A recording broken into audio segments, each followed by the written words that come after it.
Swayam Prabha. Digital India. Educated India.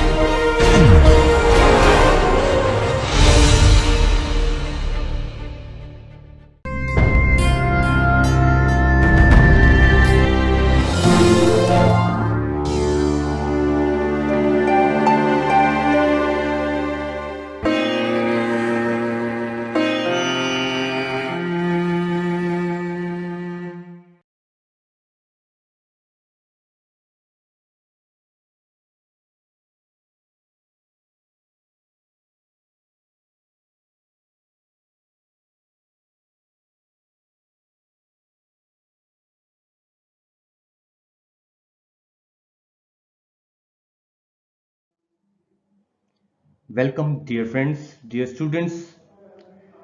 Today, in our lecture on production technology, we'll be discussing the quality control of tablets. Quality control of tablets are utmost important aspects. You know, for each and every dosage forms formulation, the quality control is the utmost important aspect because we have to adapt the quality control for ensuring the good manufacturing practices or to deliver a stable, effective and safe drug. So let's discuss quality control of tablets in this lecture. After going through this module of this lecture, you will be able to learn the quality control test of tablets, their evaluation process, official acceptance criteria, and we will be covering this lecture under the headings like quality control, QC of tablets, apparatus, equipments, methods, official and unofficial methods, the data presentations, and the acceptance criteria. So let's begin this lecture. Tablets. When we are talking about the tablet production, we take the drug, excipients, then that mixing granulation we do. Thereafter we perform the compaction, then coating we do if required, and thereafter the evaluation part comes, the quality control part comes. And here we have covered other aspects. Now it is the time to focus on the evaluation part, the quality control aspect part. We have discussed that every formulation must be stable, effective and safe. And this is the QC test, a group of activities. Various tests are there which ensure the quality of the dosage form.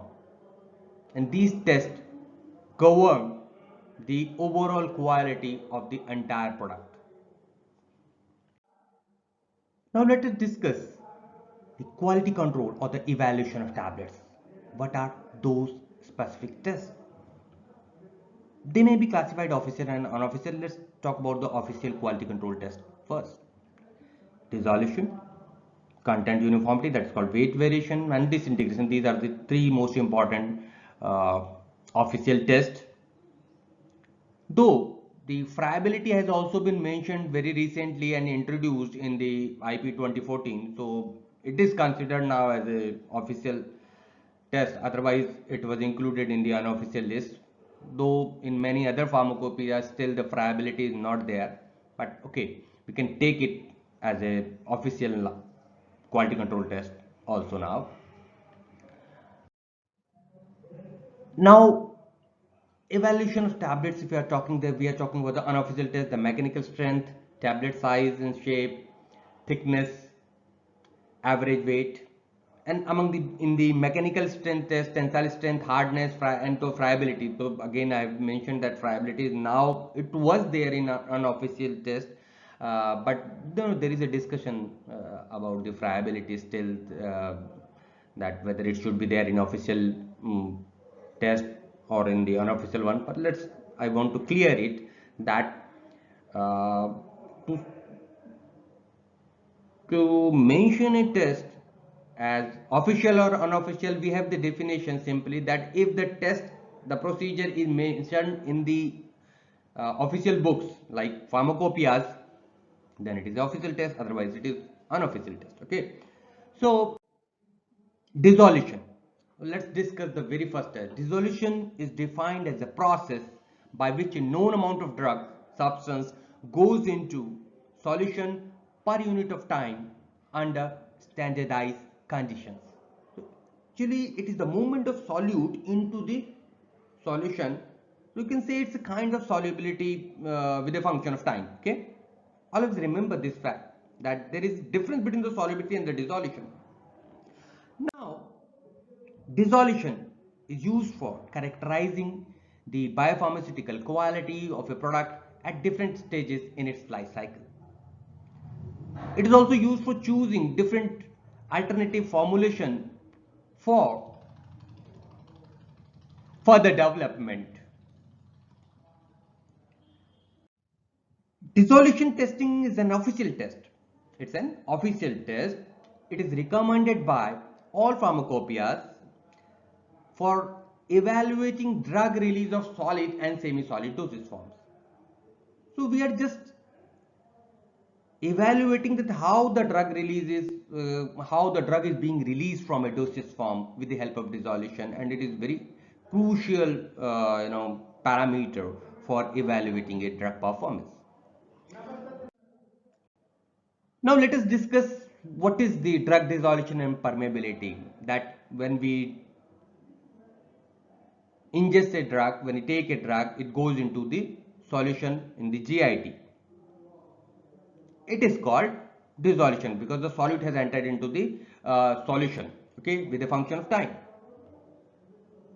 Then it passes across that biological membrane. It is called permeation, and when it is absorbed into systemic circulation, it is absorption. So dissolution, solubility, and the dissolution, permeability, and then absorption. Okay, these are the major factors or major steps for getting a drug absorbed. Now let us discuss more about the concept of dissolution. Basically, you can say it is a two-step process in which the step one is the release of drug from dosage form to media, and then creating a saturated layer or stagnant layer adjacent to the solid surface. While the step two, the next step is the drug started diffusing as per the concentration gradient. It means from higher to lower concentration. Higher concentration is around that surface, that adjacent layer, diffuse layer, and then it slowly diffuse to the bulk media. So the dissolution basically consists of these two steps.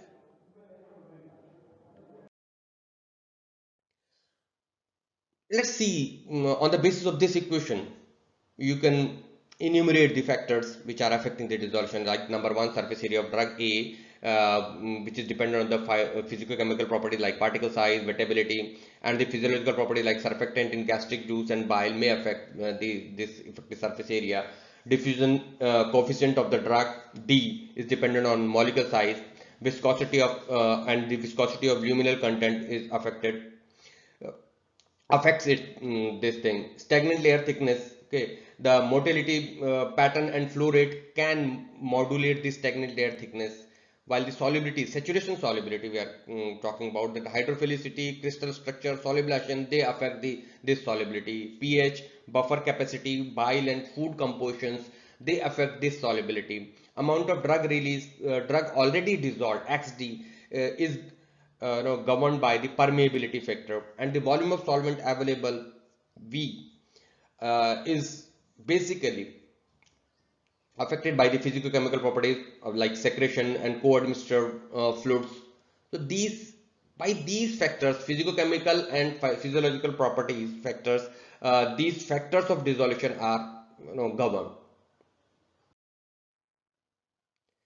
Now, if you want to study the dissolution, there are three major theories of the dissolution. Number one, diffusion layer model, that is called film theory also, penetration of or surface renewal theory, that is Dankworth model, interfacial barrier model, that is double barrier mechanism or limited solution theory. You might have studied uh, in your biopharmaceutics text, though we will be covering a little bit of these theories. Taking the first theory, diffusion layer theory, as the name suggests, it is a diffusion layer theory. A layer is there formed, which is diffused there. So step one is formation of a saturated stagnant layer around the drug particle in solution. That is a rapid step.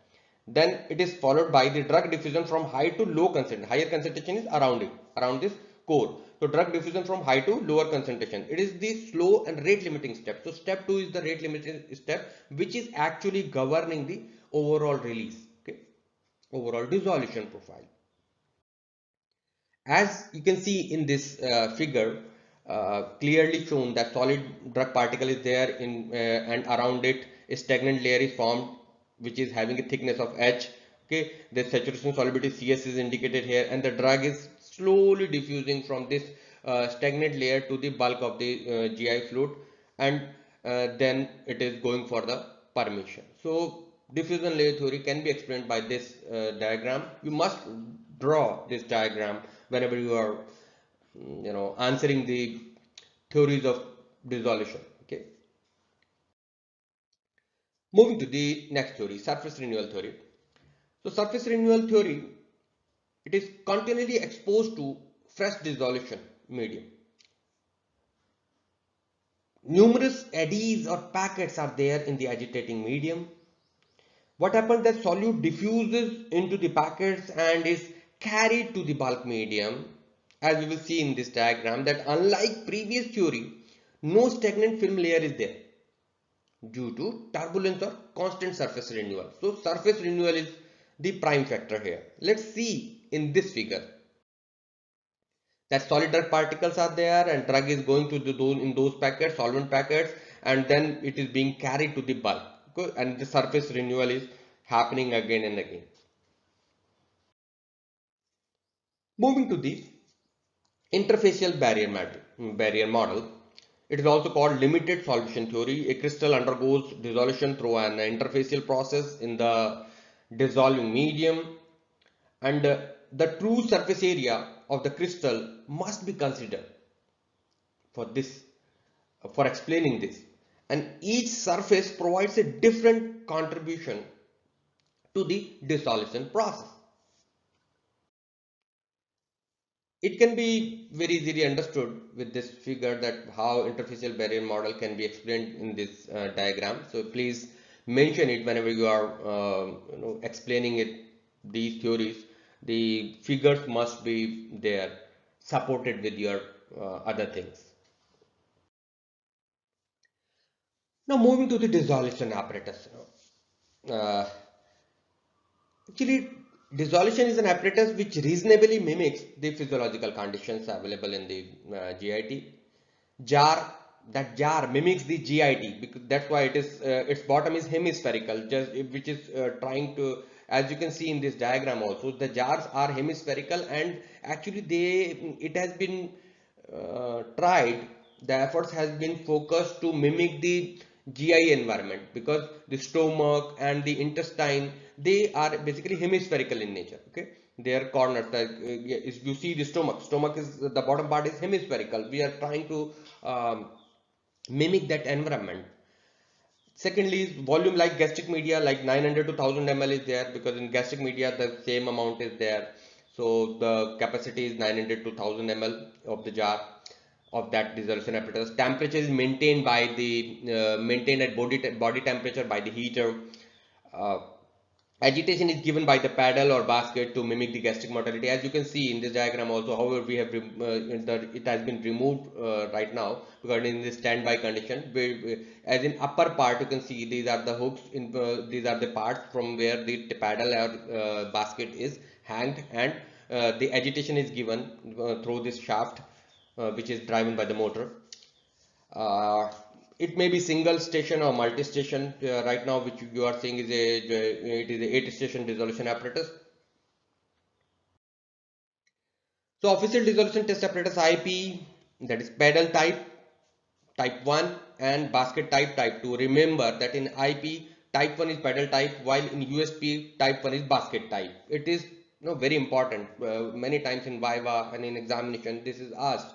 It's a tricky thing, simple thing, not much you can say, but it indicates your attention to the topic, that how much tuned you are with the dissolution apparatus. So what you have to do, that in paddle, which is, as the name suggests, is the paddle hanging on the jar, and in the basket is a mesh of a basket is there, which is of mesh of a certain height, length, mesh size. Each and everything is specified. So as you can see in this diagram, you must have the idea of the measurements, specifications of each and everything when you are reproducing it, when you are answering it in your answer book.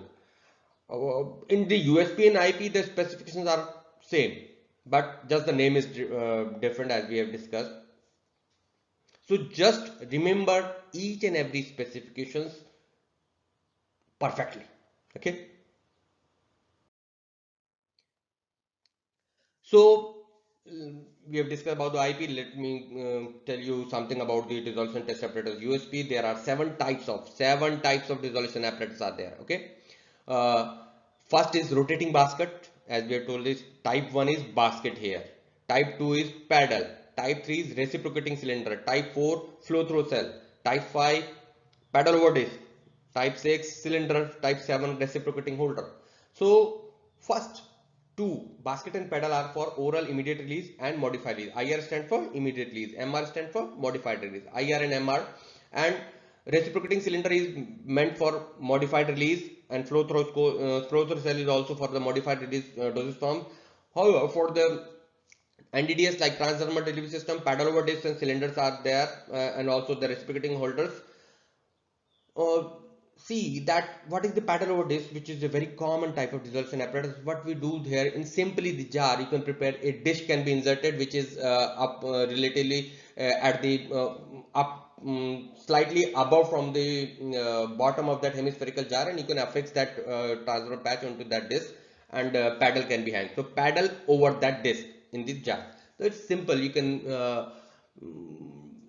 design it in your own dissolution apparatus. Okay, so what you have to do, due to limitations of the time and topics to be covered, with the interest of time, I'm skipping the diagram of each and every type of these dissolution apparatus. What you have to do, go to USP or go to the internet and search these all the types of USP dissolution apparatus, and try to redraw them and learn them. Okay. Dissolution apparatus factors. Now, what are the factors which are governing the release? Type of apparatus, dissolution medium, agitation, and temperature. These are the four major factors. Okay. In dissolution medium, what we are trying actually? Medium is our effort to reasonably mimic the physiological conditions like volume, pH, etc. To stimulate the intestinal condition, we can have the simulated intestinal fluid. A dissolution medium of pH 6.8 should be employed for this SIF. For SGF, simulated gastric fluid, a dissolution medium of pH 1.2 should be employed without enzymes or with enzymes. To achieve sink condition, if drug is less soluble, co-solvent or surfactants are used. So it is not always that we are trying completely to mimic the environment of the GIT or the other thing. For bioequivalence studies, solvents which yields similar dissolution profile is used rather than the solvent mimicking the physiological condition. You might be seeing that sometimes complete dissolution is done in the methanol, complete in acetonitrile or the mixture of methanol acetonitrile. You may ask that that it is not the natural dissolution fluid. Why we are using it? Actually, our aim is to establish the bioequivalence, that what is the standard drug is showing that dissolution profile, we want to mimic it. Okay, so in the same dissolution media, your standard drug, okay, for which you want to make a copy, what you will do, that same media, the response would be same. So we will try to maintain the equivalence. So we will take a particular dissolution media which can show the similar dissolution profile for the standard drug as well as your own copy drug which you have prepared. So this is the bioequivalence study. So in bioequivalence study, we don't go for solvent mimicking the physiological condition. We just go for the media which can show the similar profile for standard as well as your own copy drug which you are trying to develop. So remember this thing, and you must have a clear-cut idea in your mind. Now, International Pharmaceutical Federation (FIP) recommends a dissolution media for dissolution media 0.1 SCL, buffer solution pH 4.5, stimulated intestinal fluid without pancreatin pH 7.5, and 0.05 m phosphate buffer solution of pH 5.8 to 8. So these are the 4 recommended dissolution media by FIP. What is called rapidly dissolving in dissolution? An IR product, an IR drug product is characterized as a rapid dissolving when no less than 85% of the labeled amount of the drug substance dissolves within 30 minutes using USP apparatus type 1 at 100 rpm or USP apparatus type 2 at 50 rpm in a volume of 900 ml or less of each of the recommended media. And you know that the FIP recommends the 4 dissolution media. So what I mean to say by this, that if I am saying the rapidly dissolving, it is not an abstract idea that it is rapidly. How much rapidly dissolving? So each and every condition is specified, that to which IR product you will classify as a rapid dissolving. So it should be dissolution must be no less than 85% in within 30 minutes in apparatus type 1 100 rpm or type 2 50 rpm with a volume of 900 ml recommended media. Okay, or you will have to learn these specifications when we are trying to recollect the idea that what is rapidly dissolving. Okay, now agitation. Agitation actually mimics the gastric motility. The agitation, whenever we are taking in a dosage form, a gastric motility starts. Okay, so if we want to mimic the gastric motility, we will have to agitate that media. So mild agitation conditions should be maintained during the dissolution testing to allow the maximum discriminating power. So agitating conditions are of that capacity that they can discriminate between 2 dosage forms. Okay. For their performance, agitation is done to detect the products with poor in vivo performance. You can have the RPM 50 from 50 to 100, 50, 75, 100. You may see in monographs, in some monographs, in most probably in the SR dosage form or modified rate dosage form, it is that agitation is average 50. Or in the IR product is in general it is 100, and in between in some cases 75 is there. Actually, this selection of agitation is done on the basis of the discriminating power. We will choose a agitation speed which will have the maximum discriminating power in between the performance of 2 products of similar products. So what happens, that agitation must have a capacity to discriminate between 2 products. Okay, for average for SR, why we are taking in lower agitation? Because it is moving. We want to see the performance from gastric region where high mortality is there, and in the when you are going to the distal end of the GIT, the lower mortality rate is there. So we will have a average lower. The average will be taken as the lower one as of the highest one. So in gastric region it may be 100 rpm, but we will take it 50 rpm for as an on an average agitation speed for studying the dissolution profile of a oral controlled drug delivery system. So generally we go for the RPM speed mentioned in the monograph until we are developing a completely new NDDS or completely new dosage form. Temperature is the again the factor that minimum what we do, that we mimic the body temperature at 37 plus minus 1 degree Celsius. Temperature of apparatus must be maintained before the beginning of test. You cannot do like that. Some students, specifically the undergraduate UG students, what they do, they start however in these all the multi-station dissolution apparatus, it doesn't start until it maintains the temperature of 37 degrees Celsius. However, it was possible in case of single stage. It is possible in case of single stage where there is no smart system. So you can start your dissolution immediately after opening it. So what you have to do, whether your system is not you having this system or not, you just ensure that whether you are uh, the apparatus temperature has reached to the body temperature, the 37 degree or not. Okay, even in some cases, in some due to the heating failure, due to the thermostat failure, the temperature may not be reaching. So you will have to ensure even in the smart systems.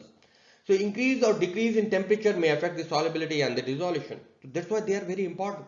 If you and the harmonization, the reproducibility of result will not be ensured if you will not ensure the exact temperature maintained for each and every test.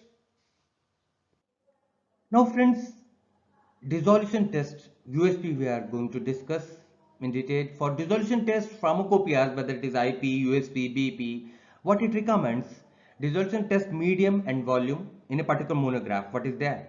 Type of apparatus to be used, RPM, that agitation speed of the shaft, time limit of the test, and assay, that assay procedure. Now, what are the basic steps involved in a particular dissolution test? First, you will prepare a calibration curve of pure API. It is at most important if you are dealing with a new API maybe, or determine the calibration curve equation. If you are not preparing, you must have a calibration curve equation so that you can use it for your dissolution study. Then refer the monograph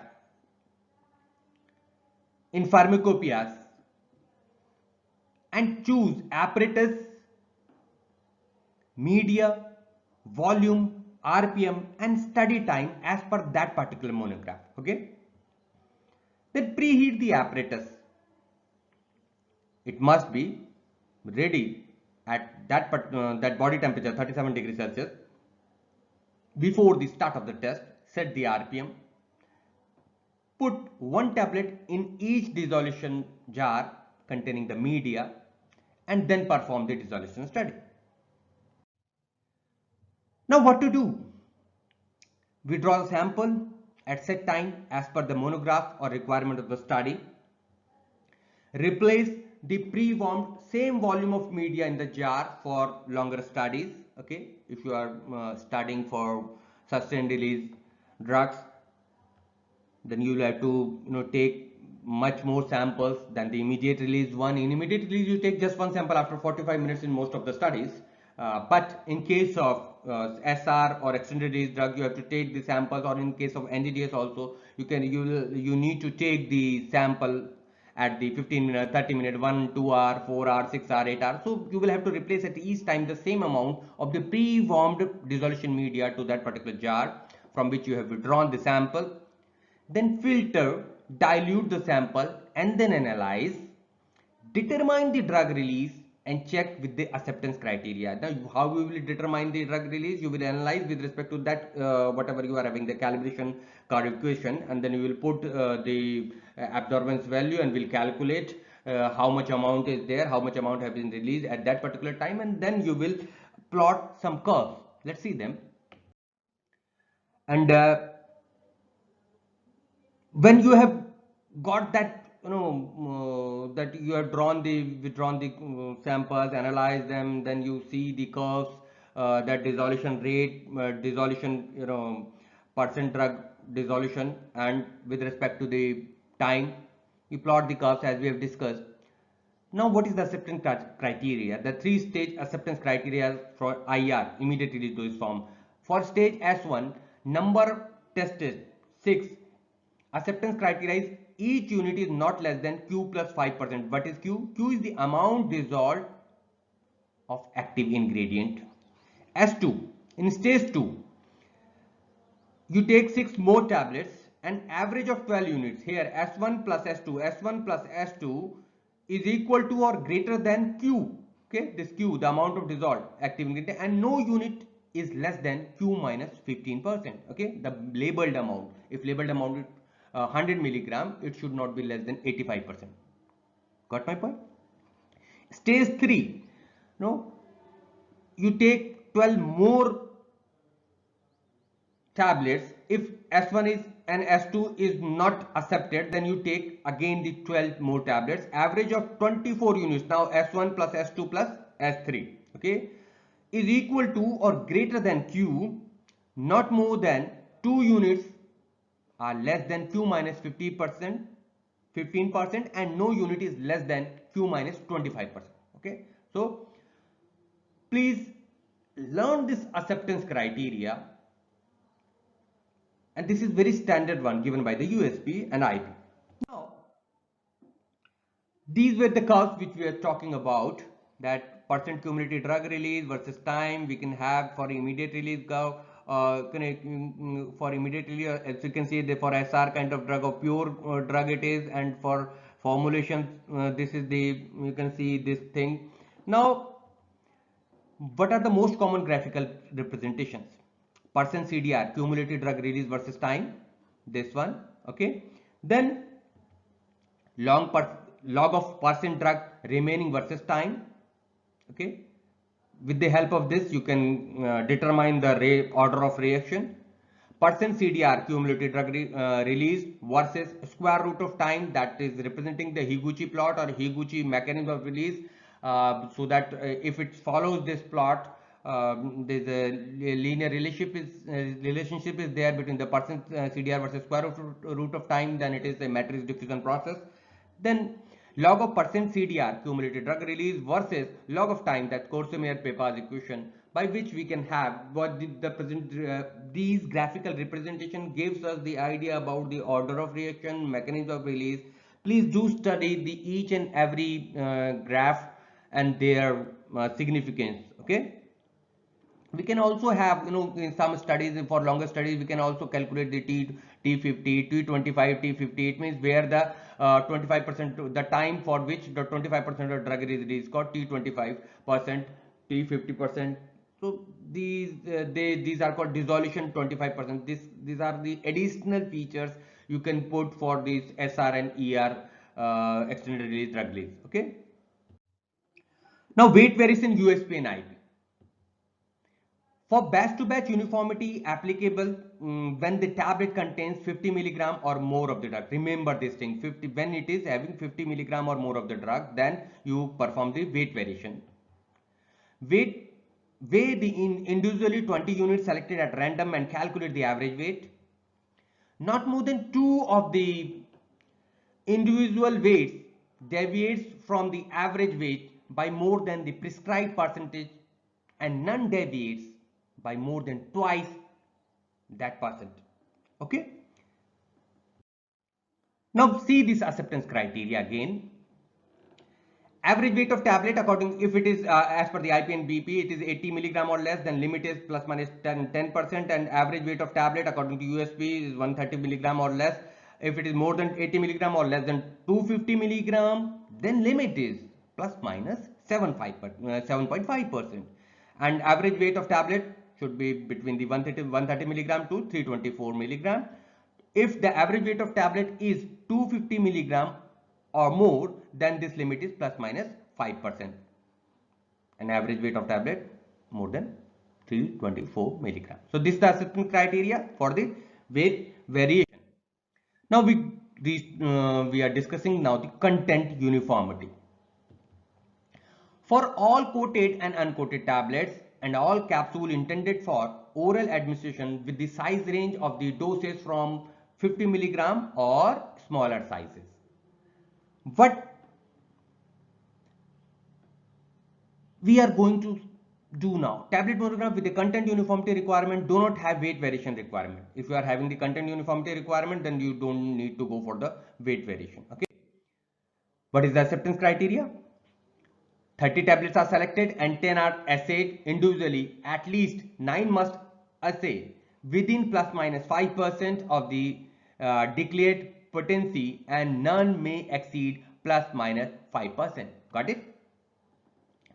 If 2 or 3 of the individual values are outside the limit plus minus 15% of the average value, and none is outside the limit plus minus 25%, repeat the test using another 20 tablets. Okay, take another set of 20 tablets. What is the acceptance criteria?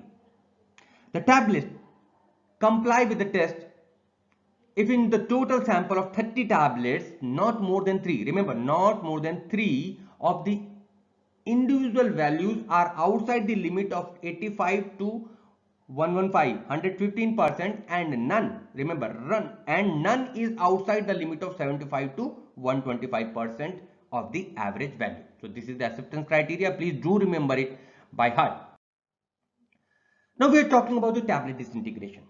As we know, before going into the dissolution, drug must disintegrate into the smaller particles, which is called this process called disintegration. And until unless the drug is disintegrated, it cannot enter into the solution, and the dissolution cannot occur, and thereby the absorption may be withheld. So tablet disintegration is a very important property. So we evaluate the disintegration with the help of disintegration test. Tablet disintegration is the break of tablet or disintegration. As we have mentioned, it is must. The disintegration test is a measure of the time required under a given set of conditions for a group of tablets to disintegrate into particles which will pass through a 10 mesh screen. Okay, it means this apparatus which we are discussing, that it is very useful test for a quality assurance tool for conventional dosage forms, especially the tablets. Okay, this is the tablet disintegration apparatus. Okay, the disintegration test is carried out using the disintegration test type A and type B. There are two type of apparatus. A basket rack is there, as you can see here. This is the basket rack. Okay, holding 6 plastic tubes. They vary in inner diameter in type A and type B. So what is the difference between the type A and type B? The inner diameter does vary in the type A and type B. On the basis of this inner diameter, there are two types. They are open at the top and the bottom. The bottom of the tube is covered by a 10 mesh screen disc, and this dia also varies from type A to type B on the and the disc are on the tablet top. Okay, they are put on the tablet top. Now the basket is immersed in a bath,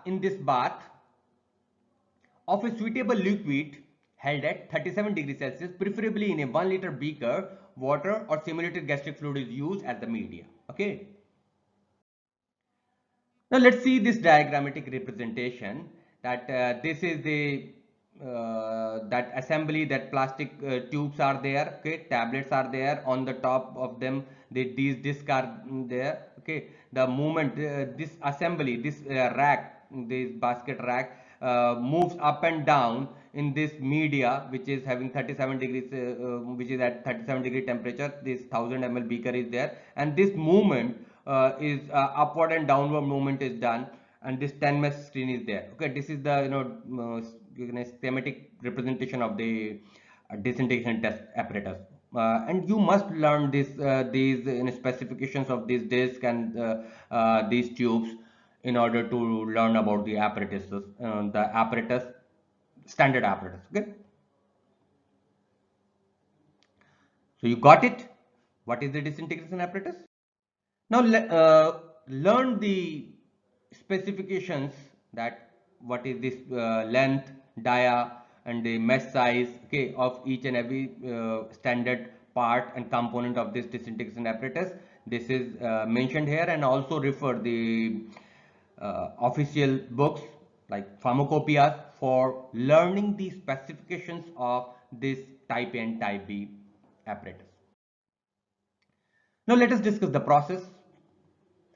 What we are doing, we are just summarizing the place one dosage unit in each of the 6 tubes of the basket, add a disc, then operate the apparatus using water or the specified medium as the immersion fluid at 37 plus minus 2 degrees Celsius.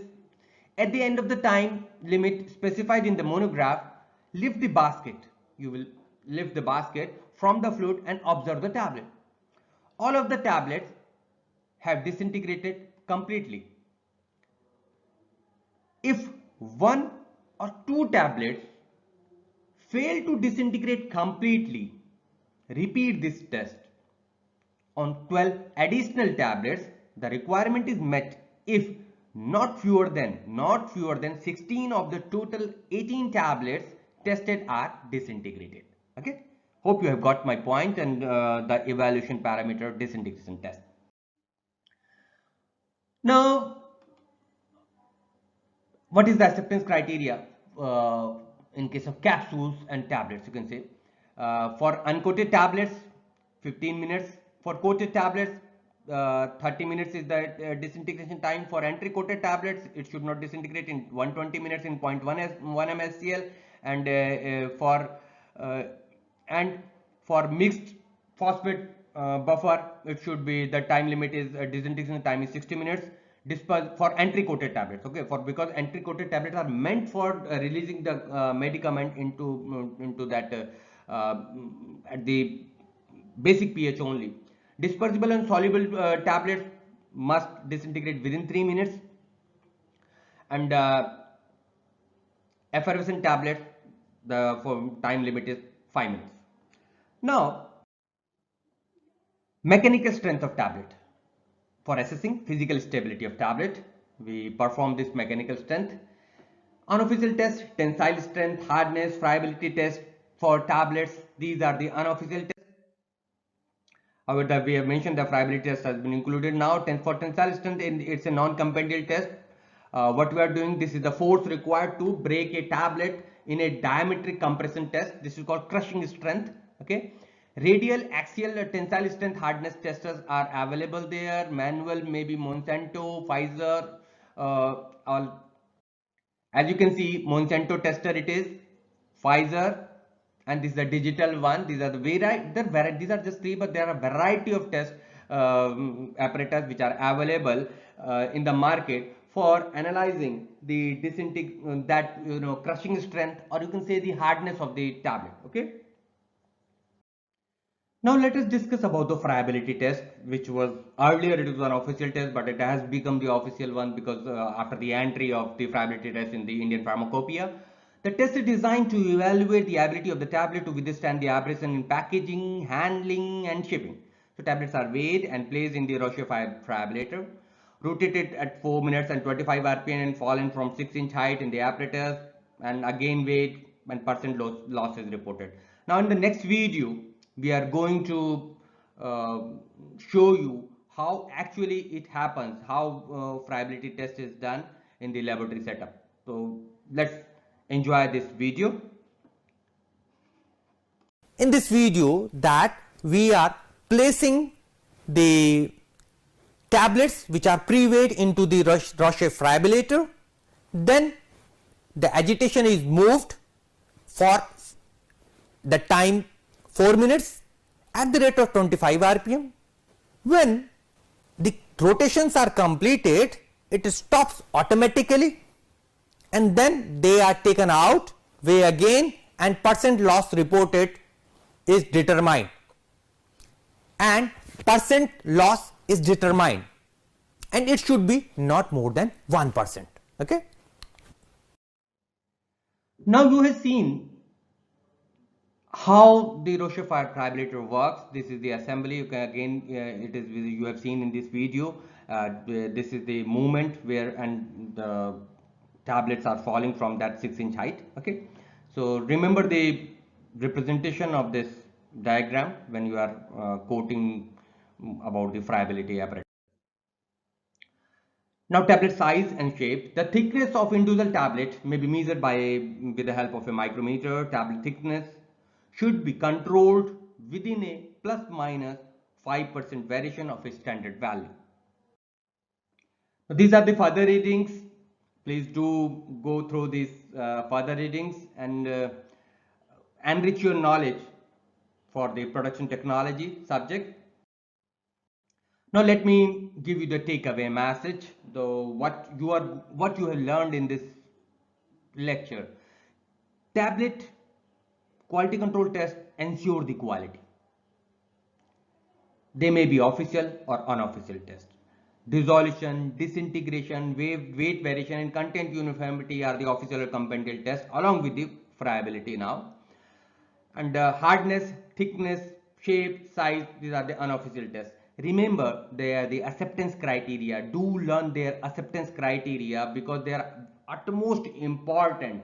You must learn how you can perform these things in your laboratory, number one, and number two, how you can represent the data in the form of graphical representation, those which we discussed, that order of reaction graphs and that mechanism of release graphs. So understand the mechanism, understand the order of release with the help of graphical representation of the data, and then also go through with the acceptance criteria of each and every thing. Only then you will be able to produce a quality product.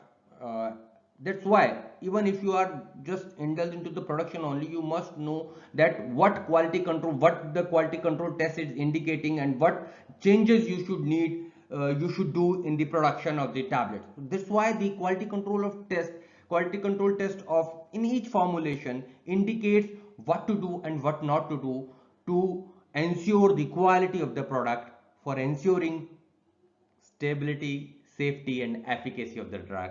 You must focus and you must be well versed with the quality control test of tablets and any other formulation. So thank you for your patience hearing and learning. So we will keep